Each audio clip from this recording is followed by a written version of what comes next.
било не по човешки начин, по свръхестествен начин. Видяхме друго, че Йосиф се доверяваше напълно на Бог. Каквито указания му даваше Бог, той ги изпълняваше. Ако може брат Асен да допълни само нещо. Добър вечер и от мене. Добре дошли в молитвения дом.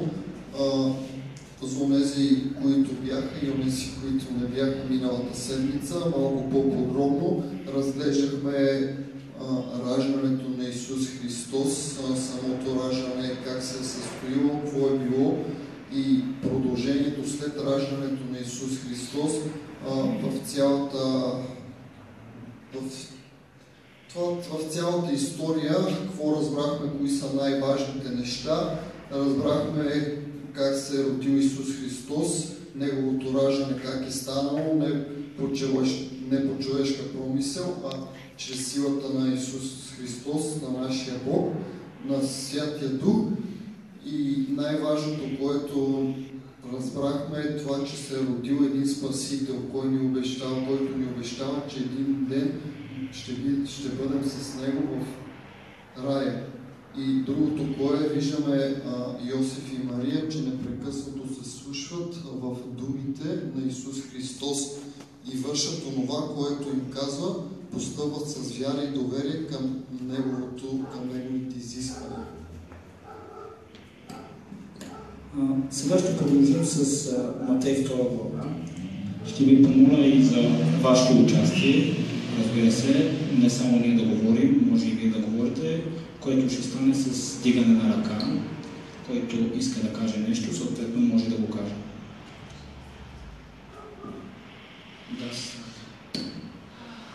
Ще помоля от вас, който има Библия, да следи с нас, защото ще се чете.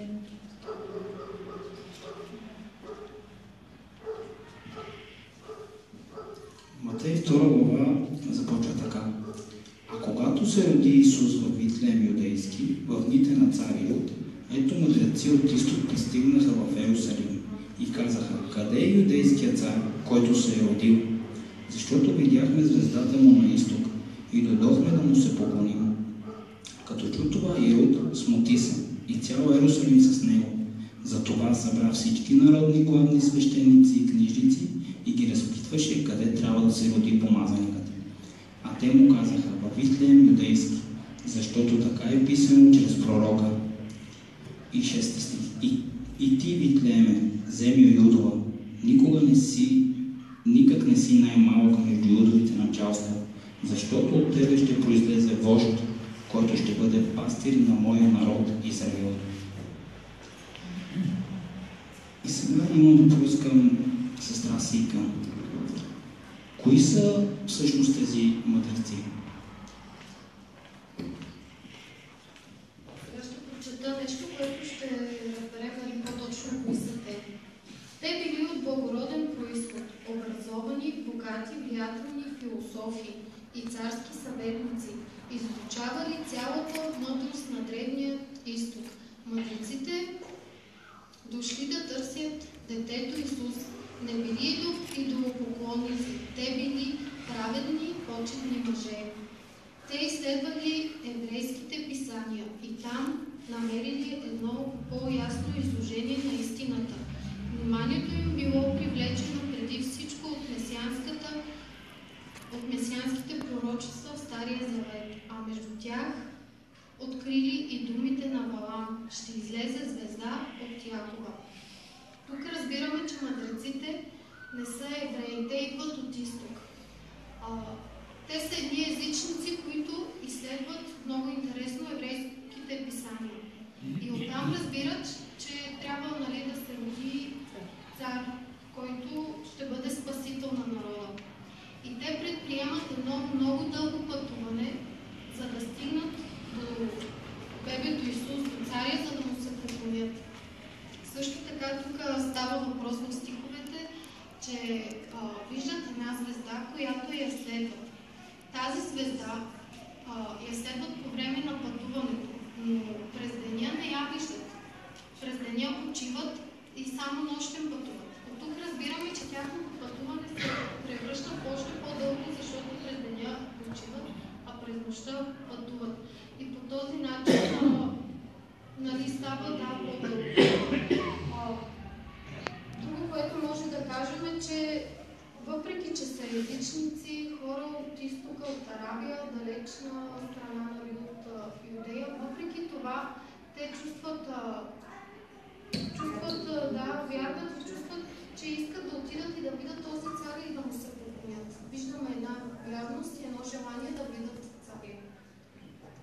Значи, въпреки това, че този процес и този път е много дълъг, според тебе, какво ги е накарало да предприемат това дълго пътуване? Те също така можеше да се останат там в тяхната държава или град. Можеше да се останат там и да изчакат да чуят някакви новини за царя, който предстои да се роди, за раждането. Но те, тук прочетохме, че са изследвали еврейските писания. Изследвали са, били са нали, образовани, много начетени хора и мисля, че вярата и желанието да видят Исус ги е накарало да предприемат много дълго пътуване и наистина да го видят и да му се поклонят. Аз мисля, че тук и Бог се е намесил по своя си начин. Умишлено е създал интерес в тези езичници, т.е. това не са юдеи, за да може да събуди интереса в своя народ. Днес след малко ще видим как реагират Божия народ, тези, които много добре знаят кога ще се роди и къде ще се роди Исус, как те реагират на вестта за раждането на Исус. Те са абсолютно индиферентни, безразлични. Тези, които имат знанието на тях, на тези, които им е разкрито това, което предстои. А това е събитие, което е много, много, много важно. Раждането на Спасителя на човешката раса. И тези, които имат светлината по този въпрос, да са безразлични и индиферентни. Това е накарало Бог да създаде интерес, да провокира интерес в своя народ, чрез тези трима езичници. Идвайки в Ерусалим, те питат, къде се е родил царя? За какъв цар става въпрос? Какъв цар? Кога се е родил? Много от тях не са знаели. И виждаме нещо много важно тук. На мен така силно впечатление ми прави, че те са сигурни, че се е родил. И още нещо ми прави впечатление, че те искат да му се поклонят. Всички знаят, че те не са вярващи.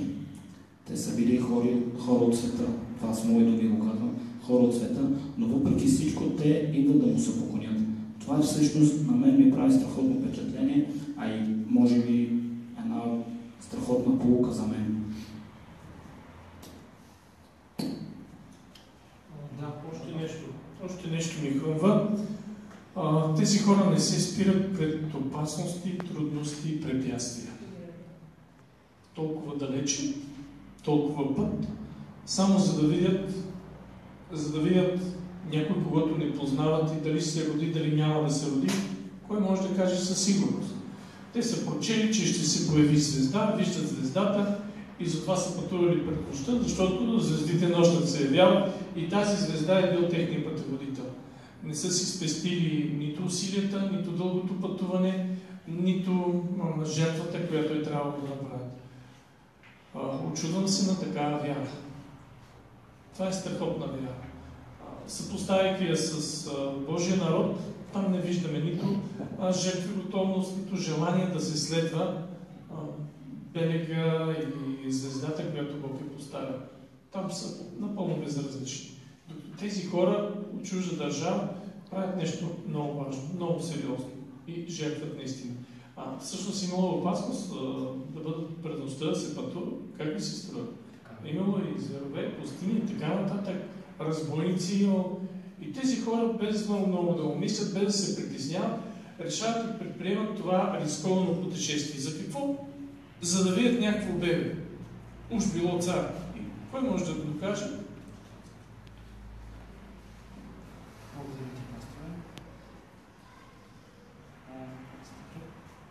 Стиха продължава така.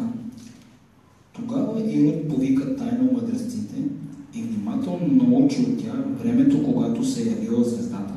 И като ги изпратила Витлеем, каза им: идете, разпитайте внимателно за младенеца и като го намерите, известете ми, за да ида и аз да му се поклоня.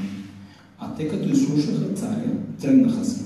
И ето, звездата, която бяха видели на изток, вървеше пред тях, докато дойде и се спря на мястото, където беше младенецът. Като видяха звездата, зарадваха се твърде много.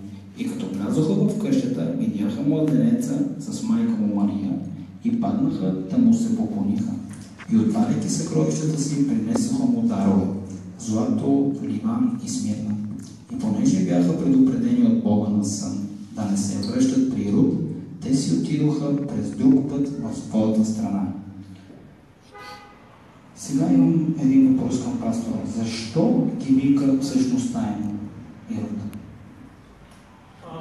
Тук вече имаме и друг участник в тази случка, това библейско събитие. Този участник е Ирод, цар Ирод.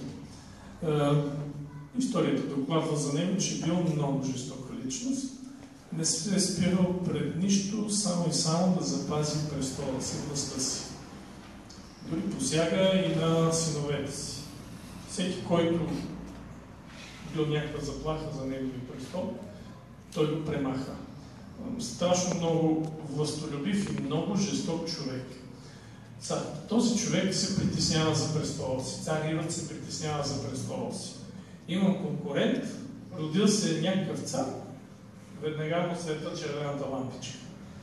Как да разбере? Това наистина ли е така? Притеснен, гневен, ядосан за това, че има конкурент. По това време римляните са били така на власт и те са хората, които определят кой да бъде управител, кой да бъде цар и така нататък. А сега, как така? Откъде, на къде се е родил този цар? Откъде идва той? Наследствен цар ли? Нали римляните поставят? За него това е много, много притеснително. Затова разпитва. Разпитва, за да поручи. Пита свещениците. Откъде трябва да се роди? Кой е той? Кога трябва да се роди? Свещеници са другата категория хора, които също са участници в това събитие. Това са хората, които най-добре били запознати с раждането на Исус. Само че те увлечени в своите формални, безмислени церемонии, не ги вълнува раждането на Исус.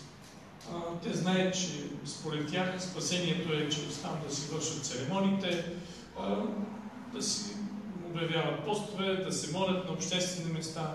За тях това бил начинът да изразяват своята вяра и били убедени, че това ще ги спаси. Не някаква личност, не месия, а просто техните добрини, добри дела, които вършат, те са гарант за тяхното спасение. Те знаят къде трябва да се роди, но казват на царя: еди къде си трябва да се роди. Витлеем Юдов, там трябва да се роди, но това не е кой знае какво събитие и не му дава значение, така че не се притеснява. Цар Ирод обаче започва да подозира, че между свещениците и тримата езически мъдреци има заговор.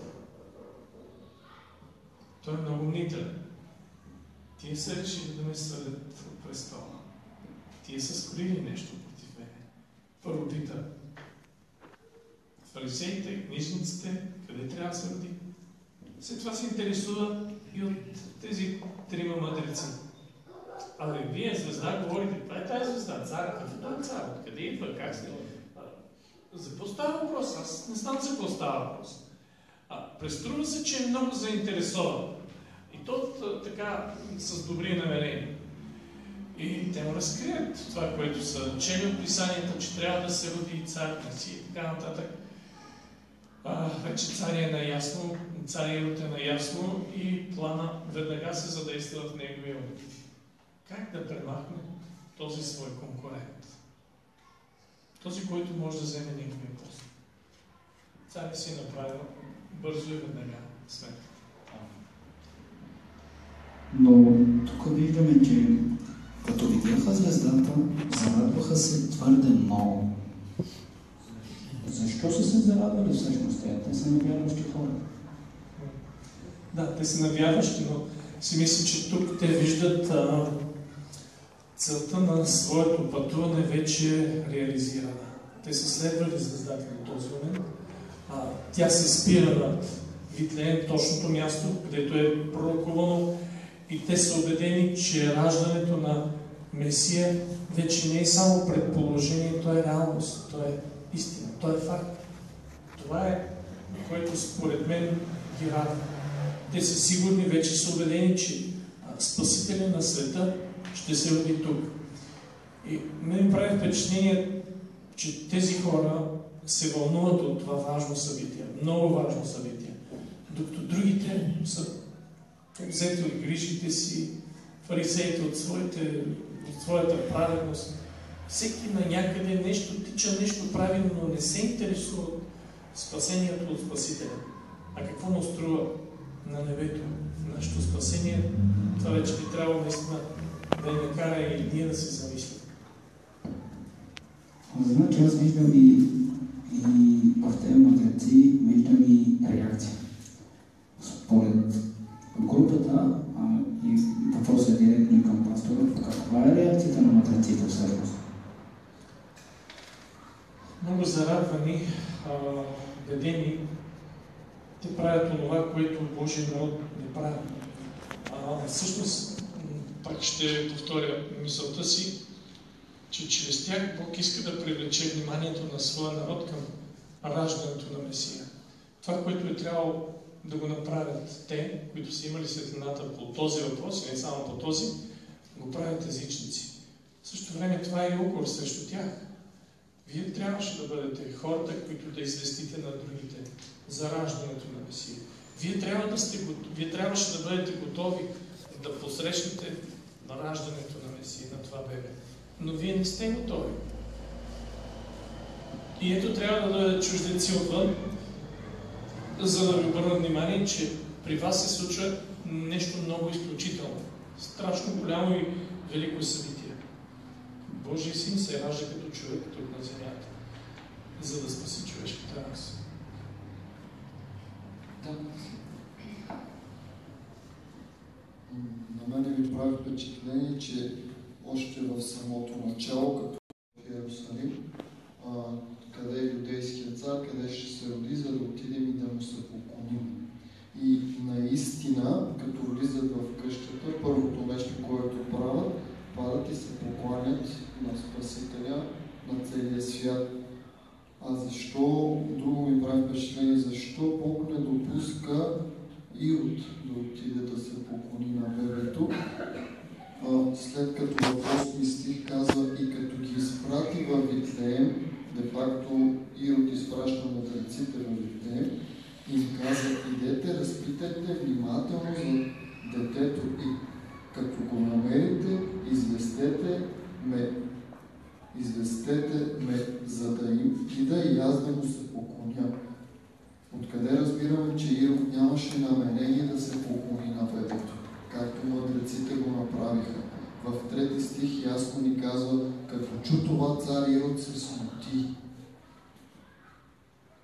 А той като чу това, мъдреците, че искат да се поклонят, би трябвало той самия да се зарадва.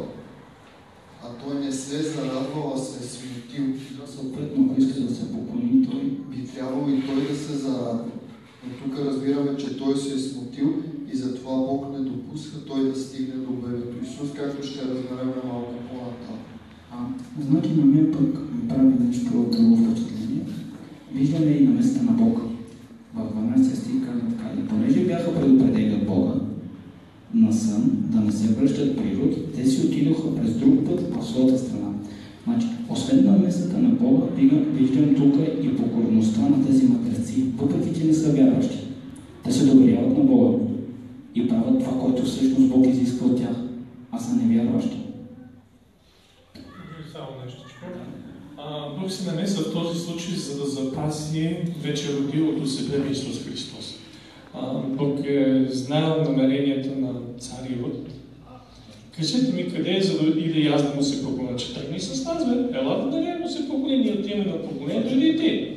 Но той не отива.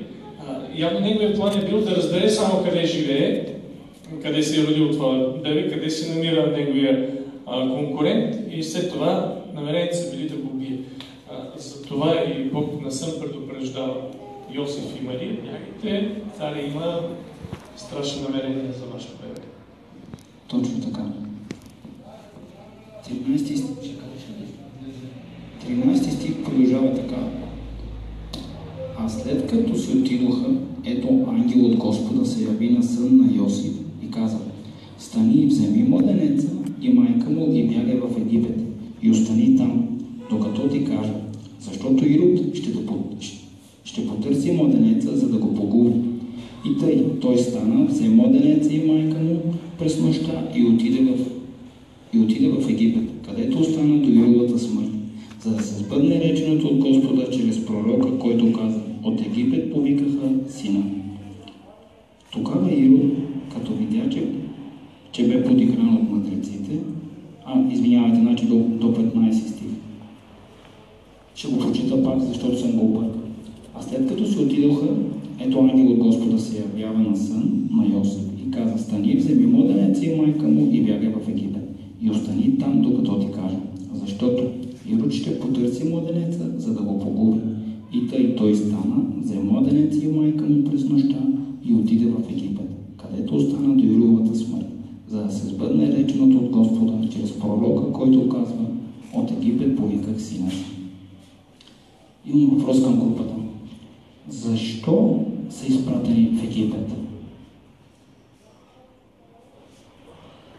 И всъщност в Египет, по това време в Египет какви хора живееха?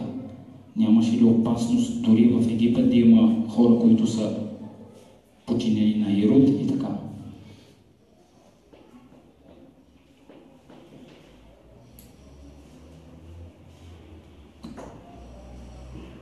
Всички мълчат, явно ги е страх. Аз сигурно знаех по това време в тази държава явно живееха евреи и самия Йосиф е евреин и ако ме изпратят някъде да живея, където са от друга националност, други хора или, как да го наречат, не са убили някой, където са само българи, явно няма да се чувствам на моите води, а между циганите ще се чувствам малко по-сигурен. Значи тогава в Египет било римска провинция и следователно извън пределите на Ирод. Той нямал право да ги командва там. Затова и Бог праща Йосиф там.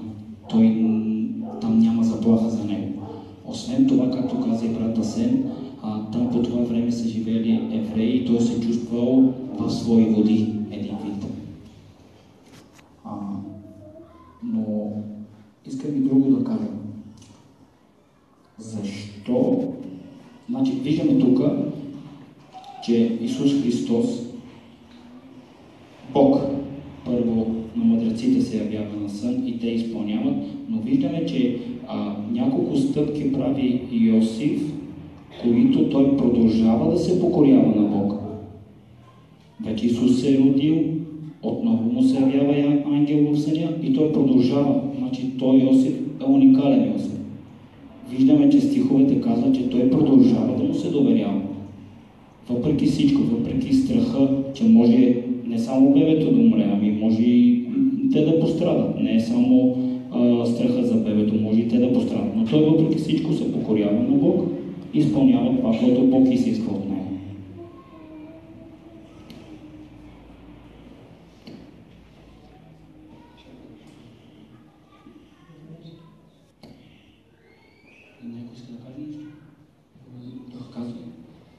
Идеята е, че виждаме, че Йосиф се покорява безусловно на този Бог, проследявайки самия живот непрекъснато това, което му се явяват на сън ангелите и каквото казват, наистина всичкото се сбъдва непрекъснато и той няма как да не вярва в пророчествата. Гледаме, че те и преди това са пророкувани тези неща, че ще станат.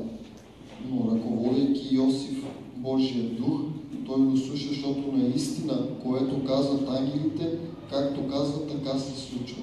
Това, което е прерокувано чрез нашия Бог, наистина се изпълнява.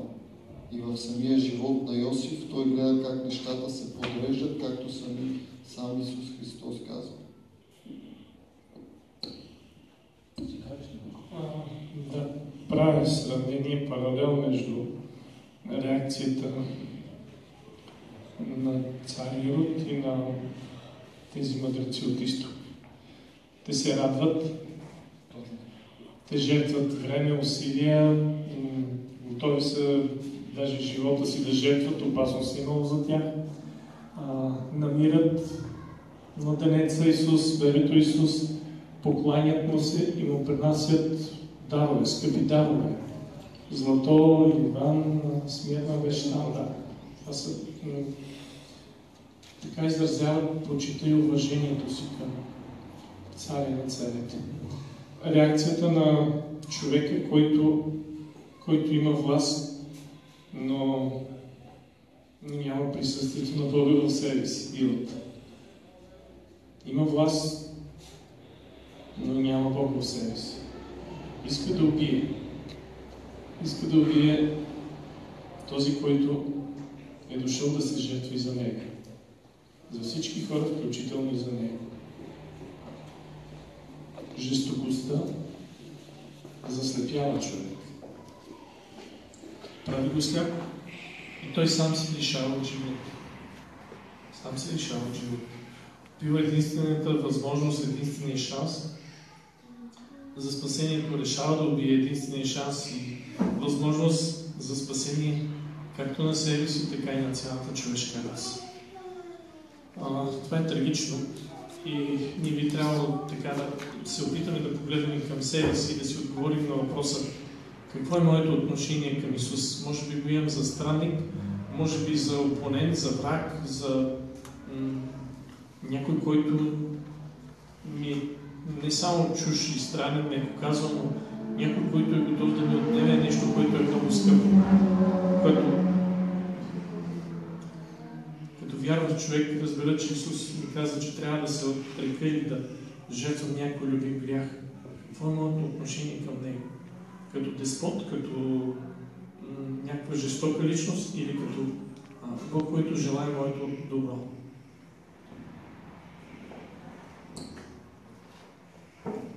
А, 16 стих продължава така. Тогава Ирод, като видя, че беше подигран от мъдреците, разяри се твърде много и прати да погубят всички мъжки младенци в Витлеем и във всичките му околности, от 2 години и надолу, според времето, което бе внимателно научил от мъдреците. Тогава се изпълни реченото чрез пророк Еремия, който казва: глас се чува в Рама, плаче голямо ридание. Рахил оплаква чедата си и не иска да се утеши, защото ги няма вече. Сега ще попитам сестра Лиляна, като гледа тези стихове, какво всъщност си прави така силно впечатление в тези стихове?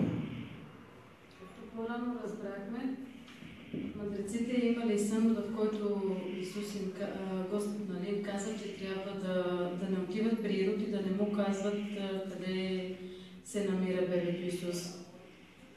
След като той разбира, че те са поели друг път и не са минали през него, за да му кажат къде точно се намира бебето, той се е разярил твърде много, ни казват стиховете, след което той значи тук четивото ни показва, че той е бил на около 70 години. Както пастора спомена, той много държал на властта, която той има, дори е стигнал до там, че убил и синовете си, които са били собствените му синове. Така какво ли остава за едно бебе? Той след като разбрал, че някакво си бебе ще вземе короната му, взима мащабно решение и решава да се убият всички младенци, които са били под 2 години. Защото той не бил сигурен, че мъдреците са изследвали точно възрастта на Исус, решава да се убият всички младенци. И не само в Витлеем, където се родил, а и околните села. След което той намира хора, което е много интересно как той намира хора, които да вземат. Представете ли си какво е да вземеш и да убиеш едно бебе? Той намира обаче хора и убиват всички новородени тогава бебета от мъжки пол. Тук пак в четивото ни подсказва, че е имало около 50-60 бебета, половината от които са били от мъжки род. Другото, което е,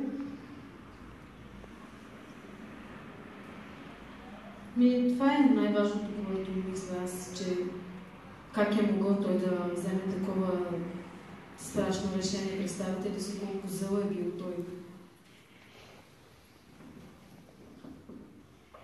Значи тук виждаме, че един човек, когато е притиснат във въгъла да загуби това всъщност, което той го има, защото всички знаем, че той е бил цар и сега се говори за някакво дете, който ще бъде цар, той взима кардинално решение да убива всички деца.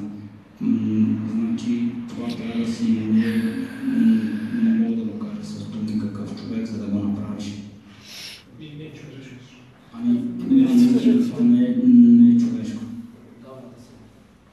Добре, с каква идея го прави това? За какво взима това решение да убие тези деца? Какво са виновни? За да е сигурен, че може да реси.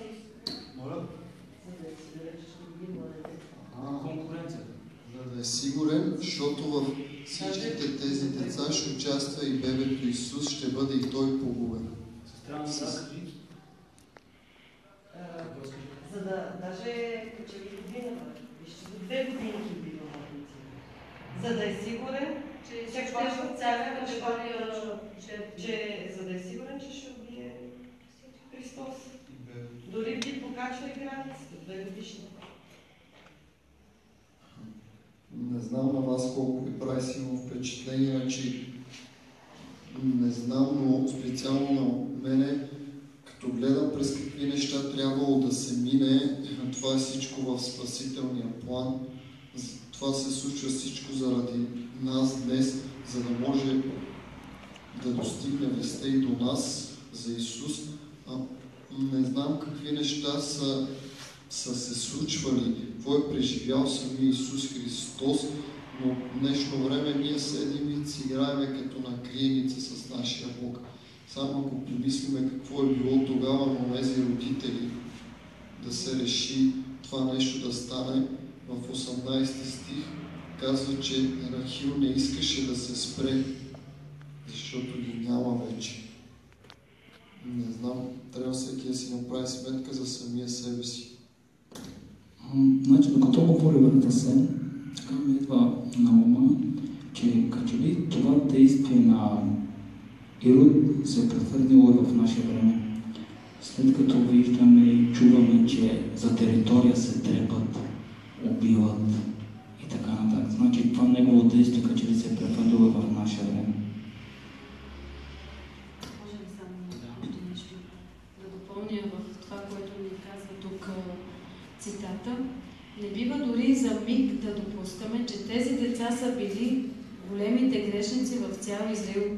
Ако някой може да каже, че тези бебета, другите, които са били убити заради Исус, нали, може да кажат, защо те невинни са пострадали заради Него. И чуйте какво казва тук. Не бива дори за миг да допускаме, че тези деца са били най-големите грешници в цял Израил и за това са пострадали така жестоко. На убийството на невръстните момчета следва да гледаме по друг начин. Това е било тяхното мъченичество. Те пролели кръвта си за онзи, който после щял да пролее своята за тях. Те са похота на благодата, армия на мъченици. Тук ни каза, че те вече, как да го кажа точно, да, те ще бъдат спасени със сигурност, защото те вече са жертвали, те станаха жертва, но ще бъдат спасени един вид. Да, това ясно ни казва, че се пролята тяхната кръв и ще дойде време, той вече е факт. Исус Христос е пролял неговата кръв заради и тях. Да. Само един въпрос вълнуваме. Виждайки как Ирод действа, си питам, този човек съвест няма ли? За него властта беше над всичко. Но в същото време се опитвам да погледна към себе си. Не го ли прави и аз това? Да жертвам Исус заради някои мои лични амбиции. Да жертвам и други хора заради мои прищевки, приумици, някакви си нещица там. Не го ли правя? Лесно е да осъждаме Ирод.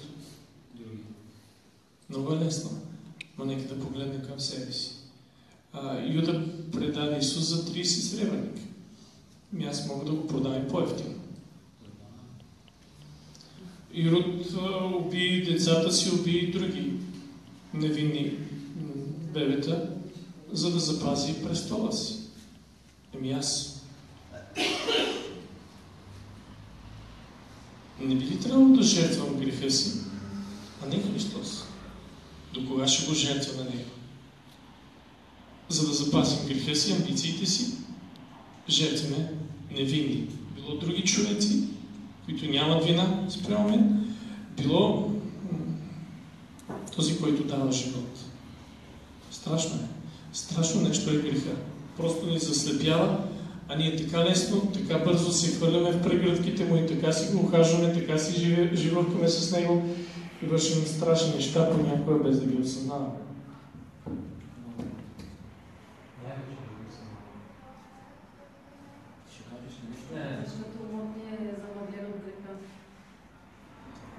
Да продължим напред. 19 стих продължава така. А като умря Ирод, ето ангел от Господа се яви на сън на Йосиф в Египет и каза: стани, вземи младенеца и майка му и иди в Израилевата земя, защото изгряха онези, които искаха живота на младенеца. И тъй той стана, взе младенеца и майка му и дойде в Израилевата земя. Но като чу, че над Юдея царува Архелай, на место баща си Ирод, страхуваше се да иде там и предупреден от Бога на сън, оттегли се в галилейските предели и дойде да се засели в един град, наречен Назарет, за да се сбъдне казаното от пророците, че ще се нарече Назарей. Сега имам един въпрос към брата Сен. След смъртта на Ирод, какво се случва всъщност? И стиховете ясно ни казват, че след смъртта на Ирод гледаме, че отново нашия Бог се грижи за бебето Исус, отново се явява на сън на Йосиф и му казва да вземе бебето, майката и да тръгват за Израел. И наистина гледаме, че продължава да му се покоряват и да го слушат. Йосиф взима бебето, взима и майката Мария и тръгват за път за към Иерусалим. От друго, което ми прави впечатление, ако някой не иска нещо да добавиш. Има в думата. 22-23 стих казва така: но като чу, че на Юдея царувал Архилей на мястото на баща си Ирод, страхуваше се да иде там и предупреден от Бога на сън, се оттегли в галилейската околност. Значи, въпреки това гледаме, че той слуша Бог и отива, но като разбира, че там царува синът на цар Ирод, Архилей, някак си човешкото се проявява в Йосиф и някакъв страх го обзема. Въпреки, че виждаме, че до момента безпословно се доверява, което му казват, става и тръгва. Но тук в един момент гледаме човешкото, как го е страх. Но другото, което виждаме, че Бог не допуска човека, въпреки когато човек има съмнение. Отново Бог му се появява на сън и му казва в 23 стих: дойде и се засели в един град, наречен Назарет, за да се сбъдне казаното пророците, че ще се нарече Назорей. От тук виждаме ясно, че всичко това е било пророкувано още преди това от пророците. Гледаме това, което е пророкувано от нашия Бог, се изпълнява. И трябва наистина да сме убедени, че това, което е казал Исус и което още не се е изпълнило, в последствие ще се изпълни до края, както е пророкувано. Значи виждаме тук и полука за нас. Виждаме, че всъщност каквото е казал Бог на Йосиф, всичко се е изпълнило, нали така? Но тук виждаме и едно съмнение, лично аз така го виждам. Едно съмнение, един страх. Въпреки помощта на Бога, той се плаши от нещо, да не би да стане. Както и при нас. Въпреки, че Бог ни помага всеки ден в ежедневието, когато получим некое, как да го кажа, изпитание, ще го кажа с мои думи, ние почваме да се съмняваме. Но не, трябва Бог действа така, както е действал и с Йосиф. Той след това ни показва, че не трябва да се плашим от това изпитание. Защото той е с нас. Всъщност и на Йосиф това му показва Бог, че той е постоянно с него. Така го разбирам аз.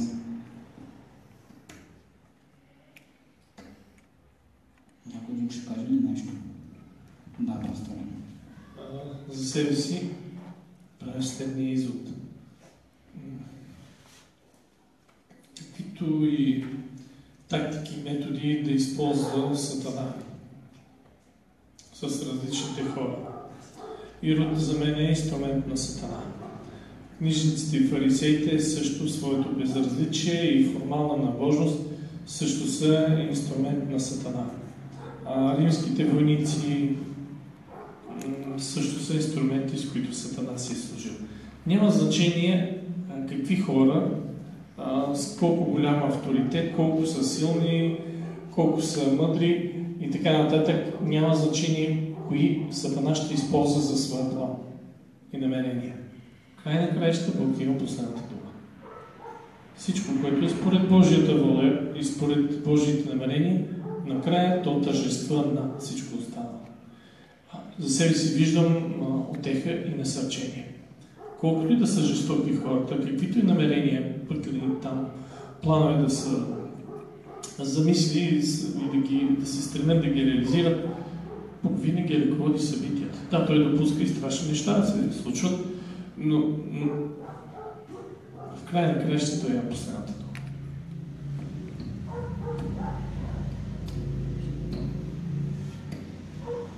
Ако може за накрая едно обобщение да направиш всъщност на всичко това, което сме чули.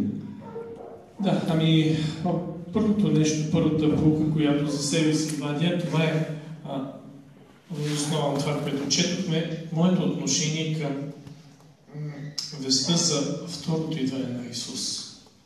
Виждаме няколко категории човеци. Ирод как реагира на вестта за раждането на Исус, за първото идване. Как реагират книжниците и фарисеите. Конкретно не четохме тук, но знаем историята за овчарите. Те са хората, които приемат Христос, отиват и те му се покланят. И за тези трима чужденци, трима мъдреци, които са езичници.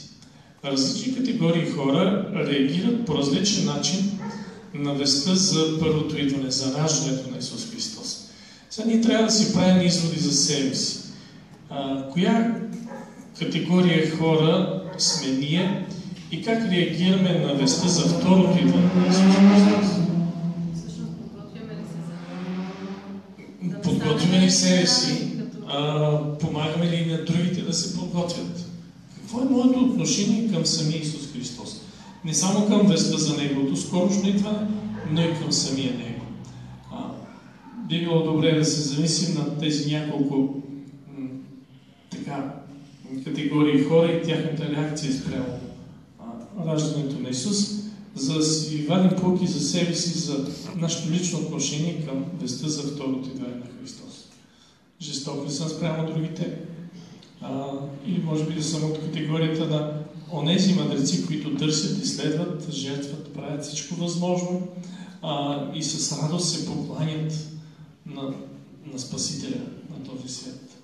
И скъпи дарове му принасят. Може би съм от категорията на онези семпли, простоватички овчари, които с радост приемат веста. Те не са философи, те нямат никакво образование. Точно обратното, това са хора от простолюдието, но те също с радост приемат веста за раждането на Исус. Те са обременени, те са смазани от труд, земни грижи, неприятности, но те се радват да бъдат освободени от робството на регрети и на греха.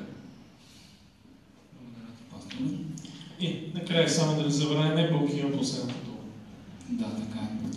Значи, накрая искам да пожелая на цялата църква, а и не само, на колкото се може повече хора, нека Бог да ни благослови и да ни помогне да бъдем от страната на разумните, когато ще дойде Бог, да бъдем готови и наистина да може да се изправим срещу Бог смело, а не да се крием под дупките. Това е моето пожелание. Амин. Амин.